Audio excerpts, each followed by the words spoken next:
Você é daquelas pessoas que fala que gostaria que o seu dia tivesse mais do que 24 horas?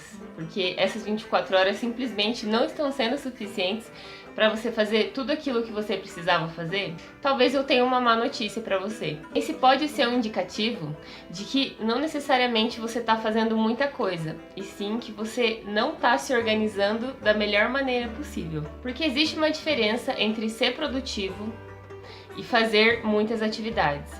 Principalmente se a gente quer fazer tudo ao mesmo tempo, várias coisas que não são urgentes, são importantes, mas não são urgentes, e aí a gente chega no final do dia com aquela sensação de que a gente não deu conta de tudo.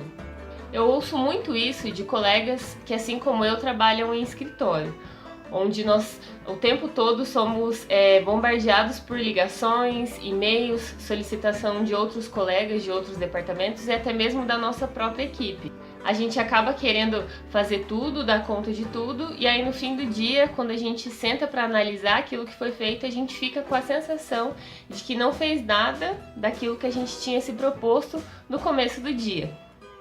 Eu tinha muito esse problema. Vou confessar para vocês que eu demorei algum tempo para conseguir encontrar a melhor maneira de organizar o meu dia, de forma que eu fizesse as listinhas de coisas para fazer e conseguisse marcar como feita a maioria delas, ou pelo menos todas elas. Porque no passado eu sempre fazia uma lista de coisas que estavam pendentes, e aí cada vez que eu não conseguia cumprir uma tarefa daquela, eu ia arrastando ela pra frente, ia levando pro dia seguinte. E aí chegava determinado momento que eu olhava e a lista tava gigantesca, fora as outras coisas que tinham entrado depois. E vai dizer, dá uma sensação de frustração muito grande, né? Porque a gente se sente incompetente, a gente sente que a gente não dá conta de fazer tudo aquilo que a gente precisa fazer durante o dia. E pior, tudo que a gente se propôs a fazer durante o dia. Porque o nosso dia é organizado por nós mesmos, né? Nós que sabemos a prioridade das nossas atividades. É por isso que eu acho que é mais frustrante ainda quando a gente não consegue cumprir essas atividades que a gente mesmo se propôs, não é mesmo? E hoje eu vim compartilhar com você uma dica que uma colega minha, da mesma área de atuação que eu, compartilhou comigo no passado a respeito da forma como ela se organiza para dar conta de todas as atividades dela. Porque assim como eu, ela também é coordenadora na empresa onde ela trabalha, e aí ela tem que fazer a gestão de uma equipe. E além de fazer a gestão das atividades da equipe, ela precisa fazer a gestão das atividades dela própria. E ela compartilhou comigo um esqueminha muito simples que ela faz na agenda de trabalho dela, que eu adotei para minha vida desde então e que tem dado muito certo. O principal benefício de adotar essa metodologia de atividades diárias é você sentir que você está no controle da situação. Porque você não concorda comigo que quando está tudo na nossa cabeça, a gente fica mais ansioso ainda, mais desesperado, porque a gente tem a sensação de que são muitas coisas para fazer e como elas estão só na nossa cabeça, parece que a gente tá tudo fora do controle? Esse foi o primeiro aprendizado que eu tive quando, algum tempo atrás, eu comecei a pesquisar e aprender a organizar o meu dia. Colocar todas as coisas no papel, simplesmente tirar da minha cabeça, porque além de não ajudar, muitas vezes eu esquecia de algumas coisas que eram importantes e eu tinha muito essa sensação de ansiedade, de muitas coisas para fazer, meu Deus, o mundo vai acabar. Então eu tive que aprender a tirar da minha cabeça e colocar no papel. Tudo aquilo que precisa ser feito e as coisas que vão surgindo como ideias ao longo do dia, eu já coloco no papel para que depois, quando eu conseguir parar para me organizar novamente, eu consiga alocar aquela ideia, aquela atividade nova na rotina que já está programada. O primeiro passo é colocar no papel absolutamente tudo que está pendente por aí. Não tenha medo, tá? Descarregue tudo mesmo, porque você vai perceber como é mágica a sensação de tirar aquilo da sua mente e ter isso na palma da sua mão, literalmente. Porque quando você escreve em algum lugar, você visualiza de uma forma panorâmica. Então você realmente sente que você está no controle da situação. Então esse é o primeiro passo. O segundo passo é diluir essas atividades ao longo dos dias. E como que você pode fazer isso? Que é o grande pulo do gato que eu aprendi com essa conhecida. Na sua própria agenda de trabalho, você vai dividir a folha em 4 quadrantes. Isso aqui diz respeito a um dia inteiro de trabalho, tá? Em uma das partes, você vai escrever apenas 5 atividades de trabalho que você vai realizar naquele dia. Então, nesse quadrante aqui, você só coloca 5 atividades de trabalho.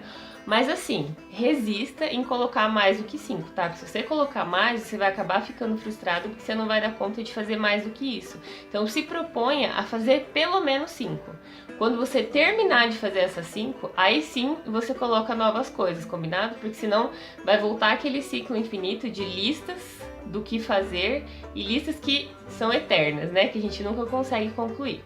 E aí no segundo quadrante, aqui do ladinho de trabalho, você vai colocar as atividades da sua vida pessoal que você precisa fazer naquele dia. Então, por exemplo, pagar uma conta, buscar as crianças no colégio, ir na terapia, ir no médico, academia. Tudo aquilo que você tem que fazer fora do seu ambiente de trabalho, você coloca nesse quadrante também ao lado do trabalho. E aí, no terceiro quadrante, você coloca aquelas atividades que não são suas, mas que você, por algum motivo, precisa acompanhar. Então, se você é um gestor de equipe e a sua equipe, os seus colaboradores têm algum trabalho para te entregar, alguma atividade, projeto específico, você coloca ali para ficar no teu radar, para que você não esqueça que antes do dia terminar, você precisa saber o andamento dessas atividades. Então, por isso que você coloca aqui na parte de baixo, tá? Algumas pessoas acabam utilizando essa outra parte aqui para alguma outra coisa específica, mas para mim, particularmente, esses 3 quadrantes aqui já estão resolvendo. E por que isso dá tão certo? Porque, como eu disse, quando a gente visualiza de uma forma macro aquilo que a gente tem para fazer, a gente se sente no controle.